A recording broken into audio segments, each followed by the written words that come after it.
Hello, everyone. My name is Louisa, and I'm a Peace Boat staff member. 皆さん、こんにちは。私はピースボートスタッフのルイスです。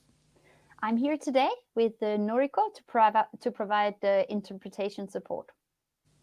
本日は通訳を務めるノリコと一緒にお送りします。First, I would like to say welcome to this first event in our series about former Peace Boat Youth Program participants. 本日はまずはようこそと皆さんにお伝えしたいです。今回は第1回目のピースボートが行っているユースプログラムに参加した方を紹介する新シリーズです。Peace Boat organizes various study programs on different issues related to the environment and climate, peace and conflict, and so on. ピースボートでは様々な学習プログラムを行っています。異なる問題、例えば環境ですとか天候、そして気候、そして平和や紛争、そういったことに関する学習プログラムを行っています。And in this online series, we will touch base with different Peace Boat program alumni to learn more about their time before, during, and after Peace Boat. 今回のこのオンラインシリーズでは、皆さんにこのピースボートに参加したユースの皆さんの同窓生ですね、参加した方たちが、その参加する前、また参加した後どうしているのかということを聞いていきます。And today we are talking to Avinash Singh, who joined Peace Boat's Youth for the SDGs program in 2018. 本日ご紹介するのは、アビナッシュ・シンさんです。彼は2018年の SDGs のユースプログラムに参加しました。And we're going to talk about waste management and finding our purpose in life. 本日は、ゴミ廃棄に関するゴミ管理ですね。廃棄物管理、そして目的の探し方についてお話しいただきます。Let's invite Avinash to the studio. では、アビナッシュ・シンさんを迎えましょう。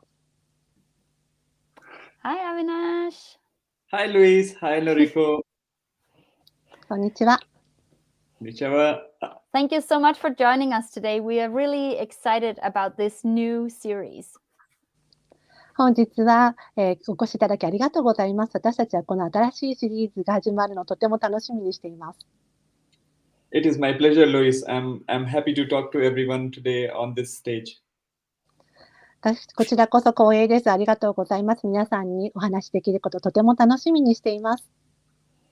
And where are you joining us from today? So I am currently in Germany. Just to introduce myself, my name is Avinash and I come from India. And currently I'm in Germany to do a master's program. はい、今日はどちらからこのズームに入ってくださってるんですかということですけれども、ドイツにいます。簡単に自己紹介させていただきますと、私の名前はアビナッシュです。現在インド出身ですけれども、今ドイツで修士課程を取っています。Nice. Well, without further ado, let's jump right into our topic for today. では早速トピックに入っていきましょう。Thank you, Luis. ありがとうございます。So today we are going to talk about a small reflection from my side about how I choose what I choose to do. 本日は私の振り返りというか、これからこれまでの人生を見ていきたいと思います。どうやって私が、何をするかを選んでいるかということです。And that is why I named this presentation Creating Purpose, Learning to Live Meaningfully. ですので、このタイトルを目的を作る有意義な生き方を学ぶというタイトルにしました。When I was thinking about this presentation where I was asked to talk about my journey before Peace Boat and after Peace Boat, it was a big question. このシリーズに参加していただくことを話があったときに少し考えました。なぜならピースボートの前と後のことについて話さなければいけなかったので、それは私にとっても大きな疑問だったんです。it made me reflect on my purpose, why I was doing what I was doing. 私はそれで自分にとっての目的、なぜそれをしてたのか、何をしてたのかということを思い返さなければならないと思いました。And like we see in the title, I was asking myself, do we create purpose or do we find purpose? ですので、私はこのタイトルのと同じように自分に問いかけたんです。目的を探すの、目的を作るのか、目的を探すのかということです。And do we learn to live or we live to learn? そしてもう一つの質問は、生きるために学ぶのか、学ぶために生きるのかということです。Those are very big questions. 非常に大きな質問ですね。And I would not say I have the answer for it, but I can tell you from my journey of what my opinion on this is. 答えはお答えできないんですけども、私の意見を私がこれまでに歩んできたことを話すことでお伝えしたいと思います。So let's jump right back into the presentation and I give you a small snapshot of what I have been living as a life. では、プレゼンテーションに戻って私がこれまでどういうふうに生きてきたかというのを簡単にお伝えしたいと思います。So just like everyone, I had a very simple and as reflected here a childhood where I grew up in a very rural family, and from that basis I would consider myself privileged because I had food, I had family, I had people around me who loved me. はい、皆さんのように私はシンプルに、人生を生きてきました。田舎という場所でですね、成長してきたわけなんですけども、そこで私は、自分はそれが特権だったと思っています。なぜなら、私は食べ物も家族も私を愛してくれる人々にも囲まれていたからです。But we all had inspirations always in life, and I also had my inspirations. 私たちみんなが人生の中でインスピレーションがあるように、私にもありました。And at that point, one of my aspirations was learning more about computer and English. で、私がしてみたかったことの一つが、コンピューターを学ぶということです。And from this aspiration, how do I try to align my interest and move ahead in my life became a story of itself. そしてそこで私が考えなければいけなかったのは、どうやって自分の興味とそれをできるようにつなげていくのかということです。So here on the pictures you see that broadly I see four interests I had. One, I love food. Two, I like to travel. Three, I like to climb mountains. And four, I like to meet people. I like to have friends. はい。そしてこのスライドでもわかるように、私は4つの好きなものがあるんですけれども、それは1つ目、食べ物、2つ目、旅行、3つ目、登山、そして4つ目が人に出会う。私は友達が大好きです。I think many people would share your interests. 多くの人が同じ興味を持っているでしょうね。Yeah, something probably everyone likes to do in their life, not probably in the same order, but these are such enjoyable parts of our life. そうですね。皆さんが、もしかしたら順番は違うかもしれませんけども、人生の一部として楽しみたいことって好きなことなんじゃないでしょうか。Now at this junction, I would like to reflect how can I align my interests, which you see here on the picture, with the aspirations I have and try to find a purpose in life.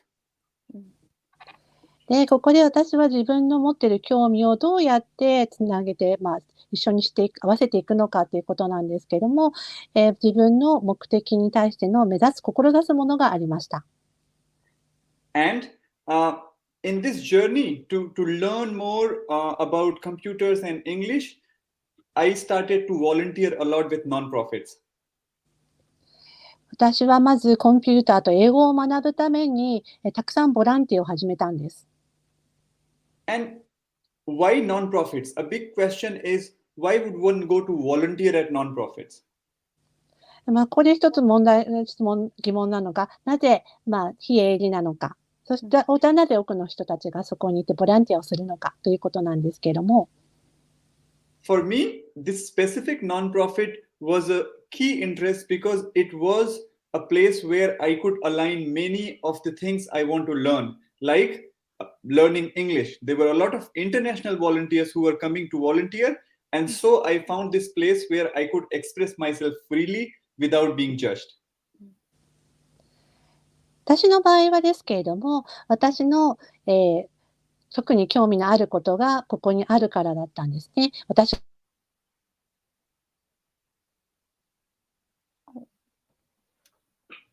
例えば、そこにはたくさんの、国際学生がたくさんの人海外から来ている人たちがいました。そこでは私は誰かに判断されることなく、自由に自分のことを、表現することができたんです。And at the same time, this opportunity to volunteer gave me a bigger purpose of being close to the mountains, because I loved mountains and I wanted to see it clean.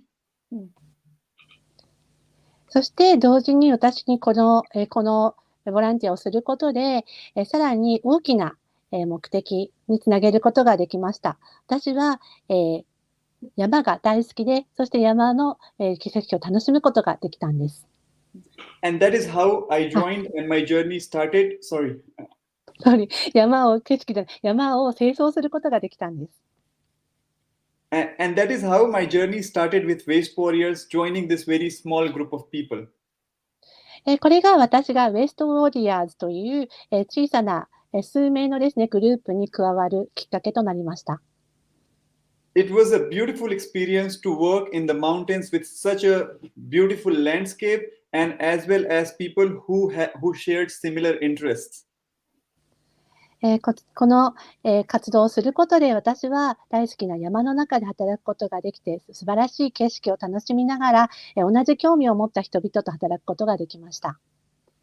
And I enjoyed my work there because I was so close to the ground that I could see the changes I was making every day. そしてとてもこの活動が楽しかったんです。その理由は、とてもその近い場所で行っていたので、常にその自分がもたらしている変化を見ることができました。And in this small group where you started, did you just start by picking up trash, or what were your first activities? Yes. この小さなグループですけれども、どうやって始まったんですか？まずは小さなゴミ拾いから始まったんですか？ So, as some of you may know, India is famous for cricket.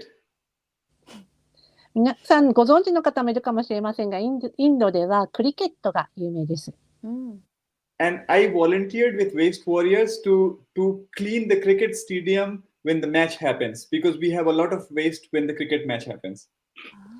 私はまず最初にこのクリケットの試合が行われた後、クリケットの、そのグラウンドですね、コートを清掃するというのを始めました。That is how I started working with Waste Warriors or volunteering with Waste Warriors 9 years ago. それが9年前に初めて Waste Warriors でボランティアを始めた時のことです。And this picture is from a cricket stadium? Yes. It was my first experience with Waste Warriors. I see. でこの写真はクリケットスタジアムで、まさに私が初めて行ったWaste Warriors のボランティアの時の写真です。And life was very, very simple and very easy. I was cleaning up cricket stadiums, as you see. I was picking up waste from the mountains. And with this, I was making an impact on an everyday basis, which I really enjoyed. これを行っていた時のことなんですけども、非常にシンプルでとても簡単な作業でした。クリケットのスタジアムもそうですし、山もそうですね。こうやって、ゴミを拾うことで常に毎日のように、その大きな影響をもたらすことができたんです。And as you see on the next slide, I needed something more because in the beginning, I told you that my interest was I wanted to travel, I wanted to move.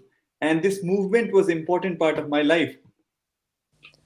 ですけれども、行っている間にもっと他のことがしたくなりました。先ほどお話したように、私の興味は、動き回る、旅行するというものも含まれていました。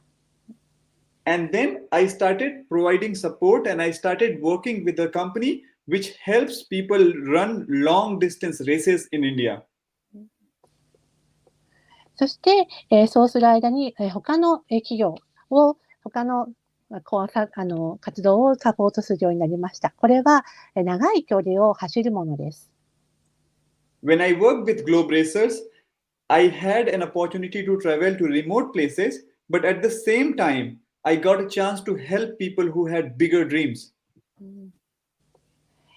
このグローブレーサーズというところなんですけども、ここで関わることによって、遠隔ながら、いろいろな様々な場所に行くこともでき、そしてまたたくさんの大きな夢を持っている方たちをサポートすることができました。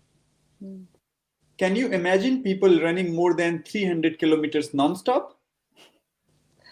300キロ全然止まらずに走る人たちのこと考えられますか？ Not at all. 全然考えられません。It would be same for me before I started working with them and started to help out. 私も同じでした。ここに関わって、こういうサポートをするまでは全く想像できませんでした。And as you see on the next slide, then the life was very simple but very enjoyable. I was climbing mountains. I was helping people achieve their dreams, working from beautiful locations. それで、この時の私の人生はとてもシンプルだったんですね。楽しいことをやってますし、山登りもできて、そして誰か大きな夢を持っている人をサポートできて、とても素晴らしい人生でした。But the question was, am I living to learn or am I learning to live? ですけれども、質問は学ぶために生きるのか、それとも生きるために学ぶのかということでした。And I would assume that I had figured out how to live. My learning to live was coming towards a stagnant point. もうそれで思ったのが、この時に思ったのが、私はもう、生き方というものは学んだ、生きることを学んだ。けれども、それがすでにちょっと停滞していたということです。And that is how I started to figure out or started to look for places where I can learn more. ですので、もっと学べる場所を探し始めたんです。And on the next slide, you will see I landed on Peace Boat. それ学んだのというのはピースボートのことでした。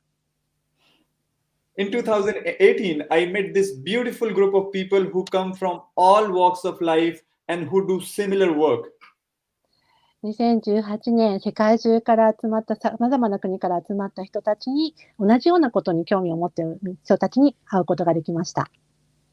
And as part of the youth group of the study program at Peace Boat, I learned I am not alone who's trying to do these kind of work.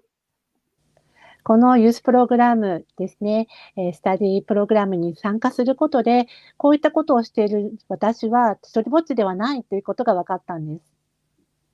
This initiative was a big validation for me that the kind of work we are doing is very much needed as a youth initiative to solve our big problems in this world. そして、この私が踏み出した一歩ですけれども、とても大きな成果がありました。こういった私たちユースが行っている取り組みというのは、世界とても必要にされていて、大きな問題の解決策となっていました。We visited different youth programs in the port cities when the boat docked to see what other youth in different part of the country are doing. 寄港地に着くと、他の国ですね、寄港した他の国々の現地で行われている他のユースの人たちが取り組んでいる、どんなことを行っているのかということを知ることができました。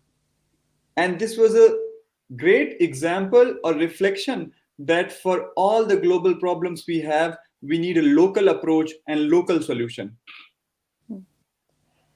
そして、これはとてもいい例なんですけれども、よく振り返ってみると、こういった、地球規模の問題ですけれども、地域でのアプローチと地域での解決策が必要だということです。But as a youth, it could be difficult at times to just continue working and continue to dream bigger and try to make a larger impact in the society. ですけれども、ユースとしてはそれは、大変なことでもあります。この、大きな夢を持ちながら、このより大きな、社会の中でより大きな、問題を解決していくのは大変なことです。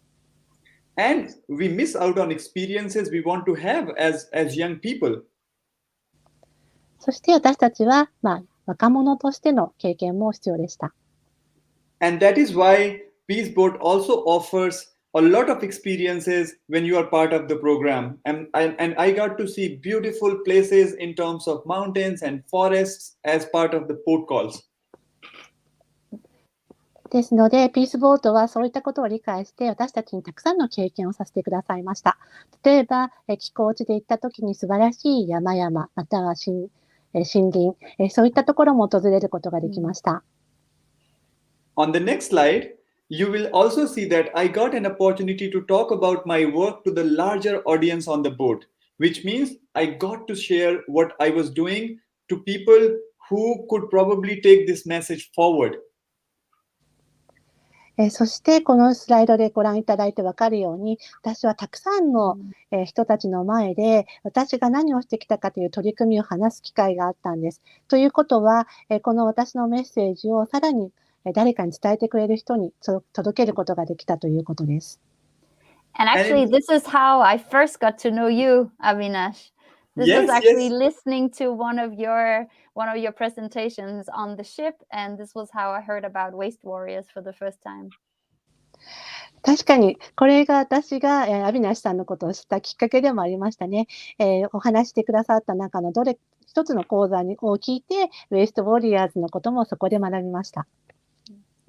Yes, exactly. And I met so many amazing people on the boat through this program who I still stay in touch. そうですね。本当に素晴らしい人々に私はこのプログラムを通して出会い、そして今も連絡を取り合っています。So in conclusion, on the Peace Boat, I learned a lot about other people's work which was happening. I had new experiences and I made new connections which will help me in my life to understand what I was trying to do. そしてということで、ピースボートでは本当に素晴らしい他の人たちに出会うことができました。そして、その人たちが、ピースボートで出会ったことで、私が次に何をしたいかということも考えるきっかけとなったんです。And I came back with a strong energy and new motivation to do new efforts to improve our waste management in the areas I was working in. ですので、私はさらに強いエネルギーを感じ、そして動機、やる気も出ました。ただ、新しいウェイストウォリアーズへの取り組み、努力というのも得ることができたんです。So we work with children where we try to raise awareness about how waste is not good for environment and we need to improve our waste management so that the environment we live in is clean. ですので、この子どもたちですね、私たちは暮らし方の話をしています。どうしてこういう廃棄物が良くないのか、私たちが自分たちの環境を良くしなければいけないということをここで伝えています。And on the next slide, as you see, we work with a lot of women who are underprivileged and try to create jobs for them from the waste so they can have a better life. こちらの女性たちは、こういった職業に恵まれない人たちでもありますけど、こういう人たちは働くことで、ゴミ収集をすることで、より良い生活を得ることができます。And that waste, as you see on the next slide, would be then processed and made into big bundles and will be sent for recycling. 集められたゴミはこうやって処理されて、そしてリサイクルへと運ばれていきます。Maybe one thing that's maybe a little surprising to some is that we saw some pictures from the mountains where you started your work as a waste warrior. And it's a little surprising to me that there was so much trash to pick up in the mountains. Is that a huge issue in India? ちょっと戻るんですけれども、山の写真が写っている時ですね、ウェストウォーリアーズの、その素晴らしい山に、それだけたくさんのゴミがあることに驚いたんですけれども、これはインドでは大きな問題なんですか？ It is a very big issue, Louis, because India is a very fast growing country and people are getting better in their lifestyle. They have a higher purchasing power, you can say. そうですね。インドはとても早く成長している国で、より良いライフスタイルを求めているんですね。まさにバブルのとも言えると思います。So people have started to buy new things which are packaged and which come with waste and plastic, but the country does not have infrastructure to take it back or recycle it. ですので、人々はたくさん新しいものを買います。それがパッケージに入っているんですけども、そういったパッケージがプラスチックなどが使われていて、それが廃棄されますが、その廃棄と、その、リサイクルをするというインフラ整備がなってないんです。So broadly saying that the people in the country are financially growing faster than the country itself can grow to implement infrastructure which can reduce problems. ですので、こうやって国のこういった、動きが早くなっているのと同じペースで、もしこのインフラも整備できれば問題はないのかと思います。And that is the problem we are trying to solve by filling the gap between what is needed and what the government can offer. ですので、それが問題なんですね。それが追いついてないのが問題です。ですので、私たちはそのギャップを埋めようとしています。何が必要とされていて、政府は何を、提供することができるのかという間を持っています。And that is how you can probably see that we are not only managing to solve the problem of waste and saving the environment, but we are also trying to solve the social problem with women and poverty. ですので、それを見ていくとわかると思うんですけども、私たちは、ゴミの処理の問題を解決するだけではなく、それをして、環境を守る、環境保護をするだけではなく、こういった女性や貧困問題にも役立っているということになります。Could you say a little bit more about the connection between women and poverty and waste? もう少しその女性、貧困とゴミについて説明してもらってもいいですか？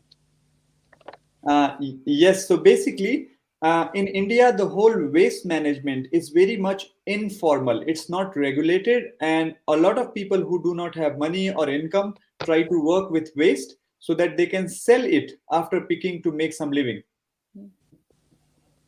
はい、インドでは、この廃棄物管理というのが、とても、正式ではなくですね、規定のないものとなっているんです。ですので、そこにはそういった管理システムというものがありません。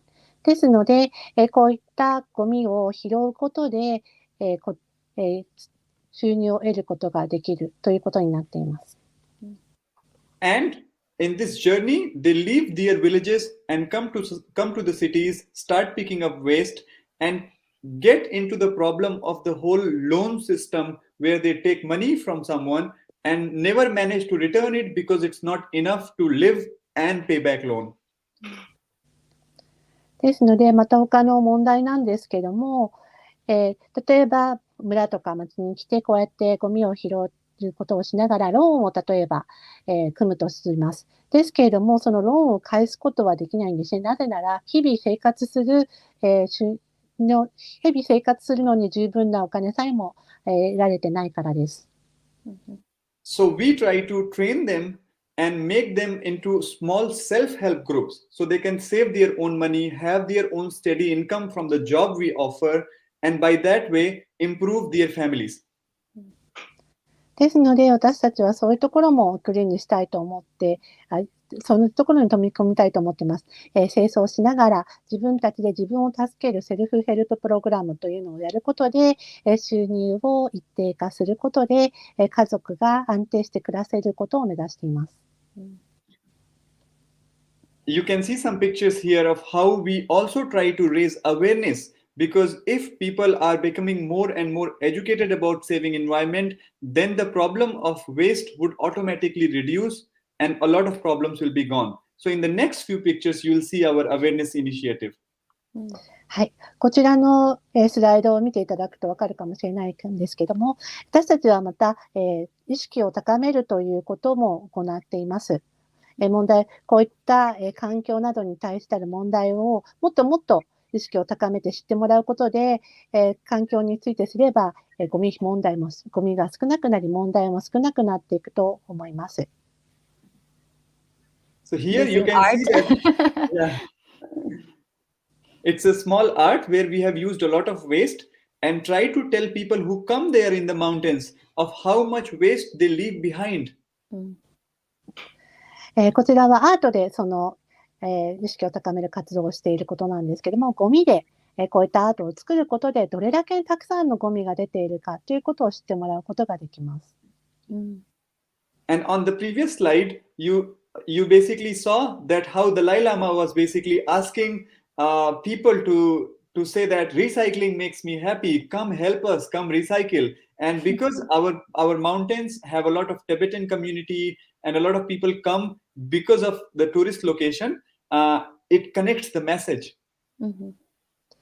この写真ですね、ダライラマが私たちお願いをしています。リサイクルが私を幸せにする。リサイクルしてくれると嬉しいということですね。なので、もう私たちここに来て、リサイクルするのを手伝ってくださいということを呼びかけているんですが、私たちの地域はチベットにも近く、チベットの人たちも多くいたり、観光客も多いので、こういったこともしています。Yes, if the Dalai Lama asks you, I guess it has some effect. ダライラマが頼めば、それはもちろん影響力がありますよね。Here, another example is how a lot of volunteers are kind of collecting waste in the mountains and picking them into the bag. If we do not do that, this waste would just stay there in the mountains, become part of the water system, and make so many people sick. こちらですね、見ていただくと分かるんですけど、たくさんの人が山に入って、この袋にゴミを詰めています。彼らがゴミを拾わなければ、そのまま山に残されて、それが水源にも流され、それはたくさんの人の健康被害にもつながります。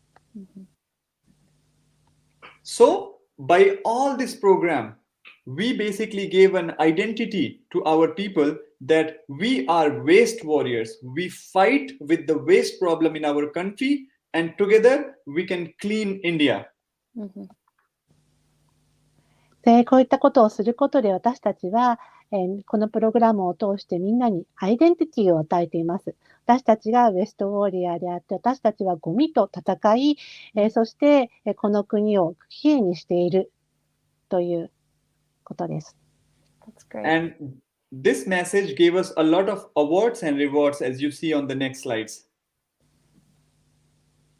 この活動、この言葉がたくさんの表彰につながりました。And we also got opportunity to talk to more and more people, so that a lot of other people who have similar interests and similar problems which they see in the society to join us. そして、その他にもっともっとたくさんの人の前で話す機会も出ました。同じような興味を持っている人、同じような問題を抱えている人たちにつながるきっかけにもなりました。And I think now, I wanted to go back to this message because I think it's such a strong message, that people that originally worked with waste, that they were considered sort of belonging to the low social class. It was not prestigious working with waste, but through a rebranding, you're becoming a waste warrior, and doing something with waste, for waste, against waste is becoming a positive thing. I think this is such a strong message and strong rebranding. 私、さっと戻っていただいたんですけども、これ本当に、とても強いメッセージがあると思うんですね。この国では多分このゴミを We lost Noriko had Noriko this. for a little second. Yes. Maybe while we wait for Noriko, let's show the video. Yes, Yes. definitely. All right. じゃあちょっと大丈夫かなあどこ Hello, まで Noriko, 聞こ you're えたん back. だろう No problem. 大丈夫かな All right. はい。 We're で just about to show the video, but I will let you finish then. No problem. あ、ごめんなさい。仮想クラスにいるというイメージが強いかもしれませんけど、こうやって、ブランディングするようなイメージを作ることで、とてもポジティブなイメージを作ってですね、いるので、とても強いメッセージ性があると思います。Great. Well, shall we take a look at the video you prepared for us, Avinash? Yes, definitely. では、ここでビデオをご覧いただきます。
Great. Thank you. Thank you, Luis. So as you see that a small effort which was made in the mountains with right people who had found it as a purpose could make it into such a big initiative and could benefit so many people. ご覧いただいて分かったように、こういった、小さな、ことから始まって、でもそこから目的を見つけ、そしてイニシアティブを、取ることで、またさらに次のステップへと進むことができました。So just to actually clarify, you started out with just a small group of people, but how many waste warriors or how many employees are there now? We had almost 100. Sorry, go ahead, Noriko. 小さなグループから始まったと聞いたんですが、大体何人ぐらいの人が今は関わって働いているんですか？ So by the time I left the organization, we had 106 full-time employees, and we have had more than 7,000 volunteers. 私が最後に関わっていた時にはですね、106名のフルタイム従業員、フルタイムの人がいて、そして7,000人のボランティアがいました。Incredible. Wow. So basically, that's something which is my first learning, which I wanted to share with you all. That we continuously need to attract people who have this drive to learn and they align themselves with the purpose of the organization, and then makes our life and the organization's motive much more fast forward, you can say. ですので、私たちのまず最初に学んだことはまさにそれだったんですけども、大事なのはやはり続けていくときにその関わりたいという人を、一緒にやりたいというふうに魅了するということですね。もっと学びたいと思っている人たちが、その自分たちが学びたいと思っていることとこの組織の目的などを一緒にまた私がやったように合わせていくということです。そうすることで、またさらにこの活動を、前へ進めることができるんです。But this purpose was then questioned. We as an organization had a purpose to clean India. And during the COVID, we could not go out. There was a big challenge and there was a crisis to understand what is our new purpose. ですけれども、この目的が問題になりました。私たちの目的は、インドをきれいにする、清掃するということだったんですけども、新型コロナウイルス感染症の時になると、外に出ることができなくなったんです。それによって私たちの、これは本当に私たちにとって大きな問題で、私たちは、それということは私たちの目的は何なのか、どうなるのかということになってしまいました。And we found that purpose in helping others when they did not have enough to survive. で、私たちが行ったのが、これを生き抜いていくために、必要なものを持っていない人たちを助けるということです。From a waste management organization, Waste Warriors became a social support organization to those people who did not have enough to survive or enough money to buy foods for their family during the lockdown.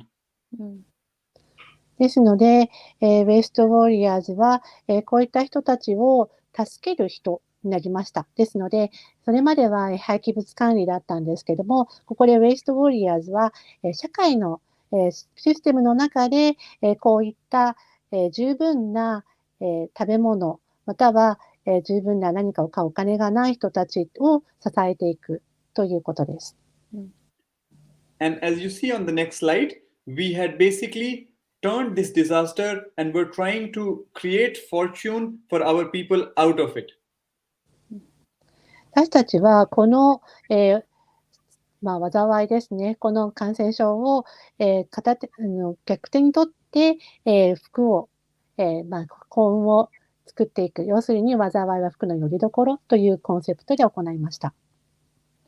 And on the next slide, you will see we started servicing all the places where there was no waste management, and at the same time, a part of the team was helping people have enough food so that they can continue their lives when they don't have a job. そして、こうやって私たちは、その廃棄物管理がないところで、また、食事の提供なども手助けしながら、仕事がなくても生きていける、そういったサポートを行ってきました。So I understand the aspect of distributing food, providing food for people that didn't have enough income during this period. But how did you get all this food? はい、この食料提供に対してはもちろんそういった収入がない人たちをサポートするものだったっていうのは分かったんですけど、どうやってその提供する食べ物を得たんですか？ So when the COVID happened, we were very restless about all the people we knew ourselves and did not have a job anymore. And we were thinking, what can we do about it?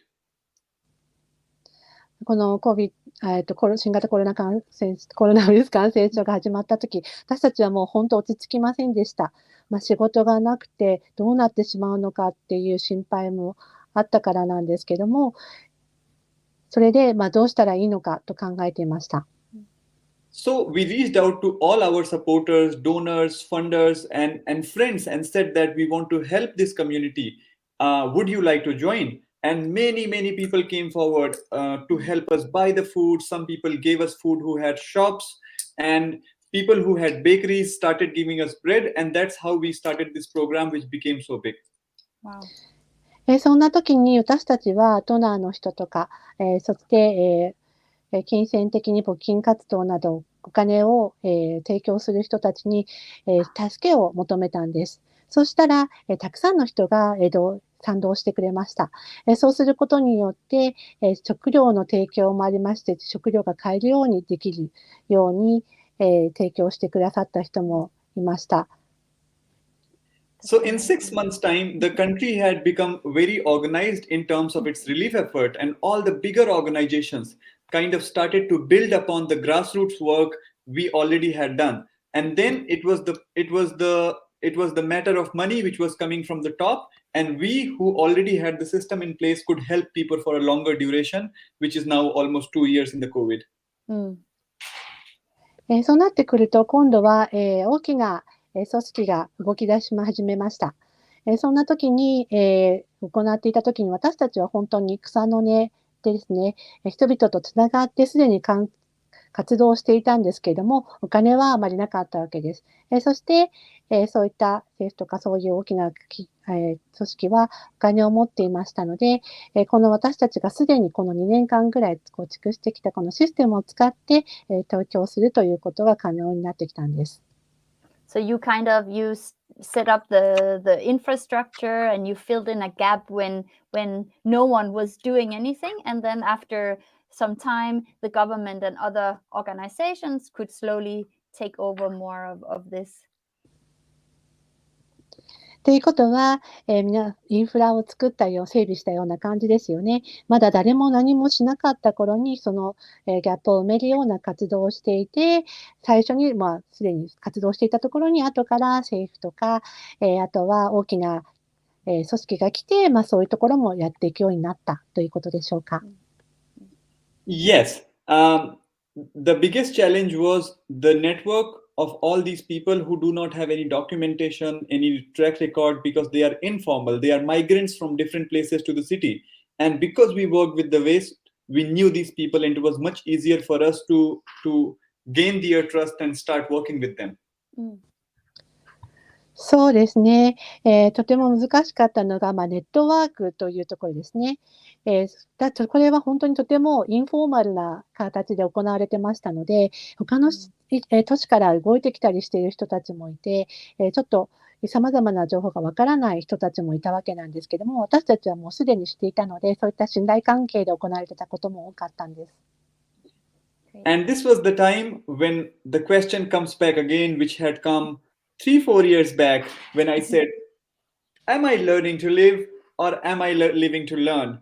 And the question was, okay, we need to go again to explore ourself and move a little bit, to learn from others, to see a different world and act as a global citizen.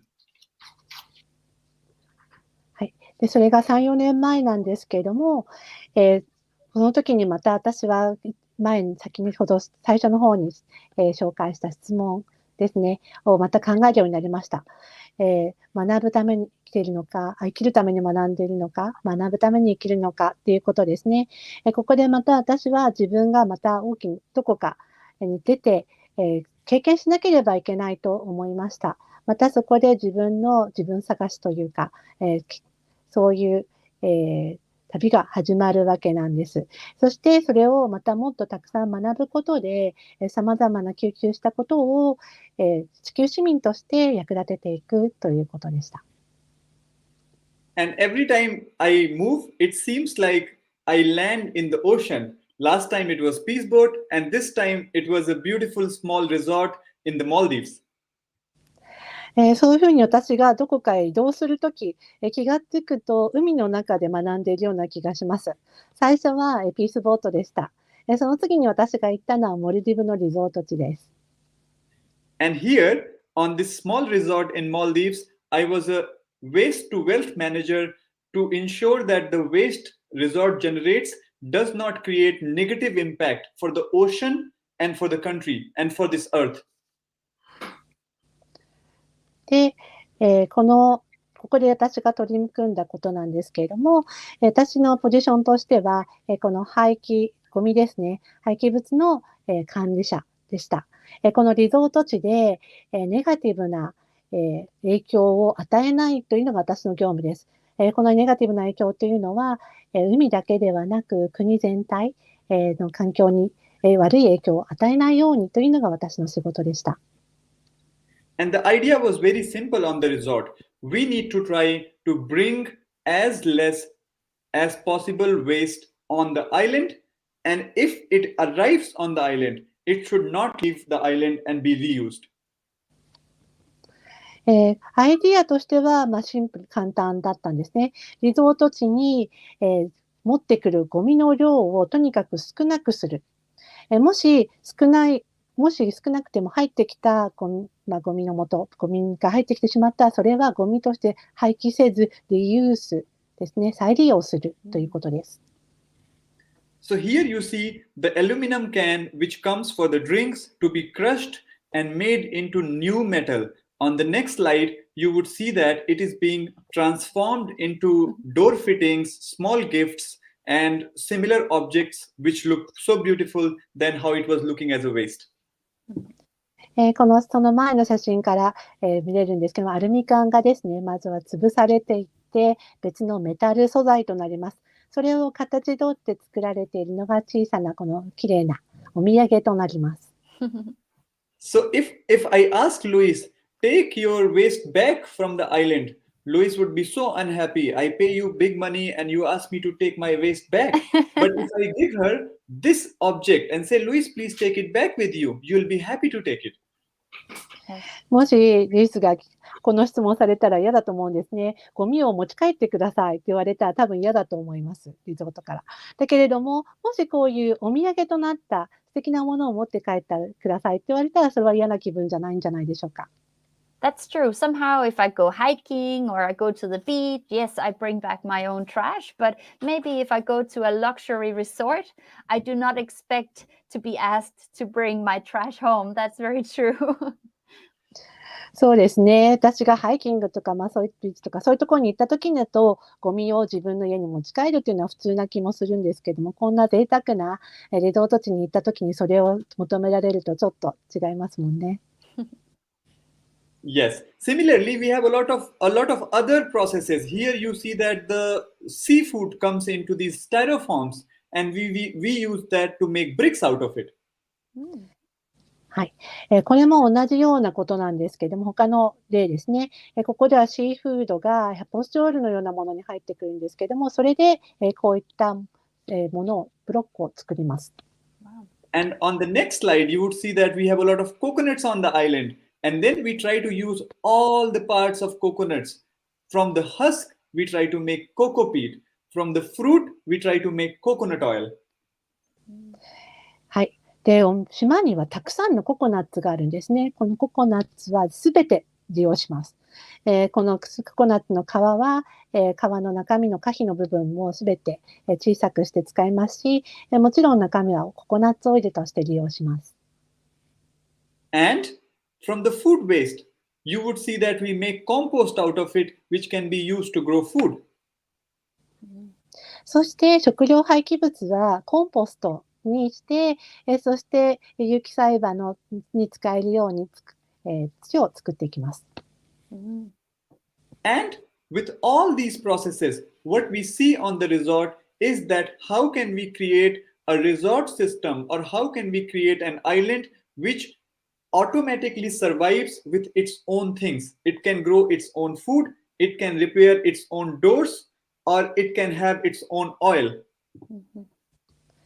そうすることで、このリゾート地の中で全てがシステムになるわけですね。全てが自動的に回っていくようなシステムになります。自分たちのその島の中で修理ができたり、直すことができたり、または食べ物を作ったり、オイルを作ったりできるようになるわけです。And that is how I realized that things the resort was doing, or things Peace Boat does, might have some negative impact on the environment, but broadly in the big picture, it's very important to have these projects which sends the message to the world that we can do better. 例えばですね、ピースボートを考えたときに、もしかしたらピースボートが世界を回ることで、良くない影響が起きているかもしれません。ですけれども、大きな全体像で見ると、このピースボートというというプロジェクトが、世界中に、こういったメッセージ、大切なメッセージを送るとすると、それはとても大切なことになります。As you see on the next slide, Maldives is famous for its waters, the clean, beautiful water and its beaches. And without tourism, the country probably would have a lot of economic difficulties. モルディブですけれども、きれいな水でとても有名です。きれいな水や、またビーチですね。ですけれども、もしこれが汚くなってしまったら、観光客が来なくなって、この国の経済も大変なことになると思います。So programs like Sonewa can send the message to the bigger hospitality industry that it can coexist. People can come to see the beautiful country, at the same time try to reduce their negative impact on the environment. ですので、こういった問題を、ソネバはこういうふうに、ホスピタリティの、組織などにも一緒に、存在することを話しています。ソネバ自体が、このホスピタリティの会社なんですけれども、一緒に、共存していくということなんですけれども、こういったものを、見に来る、素敵なこの景色を見に来る人たちが、来ると同時に、こういった問題とかゴミを減らしていく。そして、ネガティブな影響を減らしていくということです。And to close this session, I would say that that's how I would define my life, that we need to continuously learn and we need to live to learn. ですので、私は最後の方に提起になるんですけども、私たちは学び続けなければならなくて、そして、学ぶために生きると。And when we are learning in this process, we would find our purpose for the better world. What can we do as individuals, as global citizens to help this world become a better place? そして、こうやって学んでいく中で私たちは、個人個人として地球市民一人一人としてこの、地球がより良い場所になるためにどうしたらいいのかという目的を見つけることができます。And while continuing to learn and finding our purpose to make this world a better place, we should not forget to live and celebrate life, this beautiful world, great colleagues and great people and friends, and obviously food.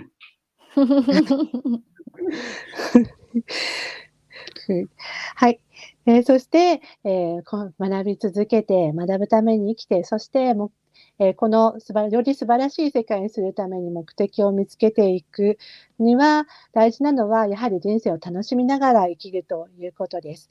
そして、そうすることで私たちは、素晴らしい、仲間、そして、友人を見つけることができます。友人を見つけることができます。I might have missed one thing. Friends and food, friends. Travel. Travel. Food, friends, travel. And mountains. Mountains. そうですね。私が好きなものすべて、旅行、山、そして、食べ物、そして友達、そういったものすべてが、ここに一緒に、それをすべて合わせることができるということです。And at this moment, I take the time to thank you for listening to me, and I wish you find your purpose, you continue to learn, and you enjoy your life out there. Thank you. 皆さん今日はご視聴いただきありがとうございました。学び続けて、そして目的を見つけることができるヒントがここから学べているといいなと思います。And I want to say a huge thank you to you, Avinash, because your message of, living to learn. And I think us joining you here today, we really learned a lot. I feel very inspired. I want to go out there and learn even more. Thank you very much, Louise. アビナスさんにも本当に感謝したいと思います。こうやって学ぶために生きるということを話してくださったことで、本当に私ももっと学びたいなという、そんなインスピレーションを受けました。こういった機会を持ってくださってありがとうございました。And a big thank you to Noriko for helping us with the language support as well. Thank you, あり Noriko. がとうございました。And to everyone watching, this, as you know, this is the first event in a new series. So next month we will be introducing another Peace Boat program alumni. ご視聴している皆さん、先ほどお話したように今回はこの新しいシリーズの第1回目となりました。次回はまたピースボートに乗ってくれた、ユースのもう一人の人を来月紹介いたします。Next month's guest will be Shafira Chalet from the Seychelles. 次回のゲストは、セーシェル出身のシャフィラ・シャレットさんです。And she joined the Peace Boat's Ocean and Climate Youth Ambassador Program. 彼女はオーシャンユースと言われる海と気候問題について考えるプログラムに参加した方です。And we will talk about ocean and climate issues in the Seychelles and the so-called blue economy. ルーエコノミーと言われる、海とそして気候問題について考えることについて話しいただきます。So we look forward to seeing you all, and Avinash, Noriko, everyone for joining. Thank you so much. We look forward to seeing you next time. アビナシさん、皆さん、今日はありがとうございました。次回も皆さんにお会いできることを楽しみにしています。今日はありがとうございました。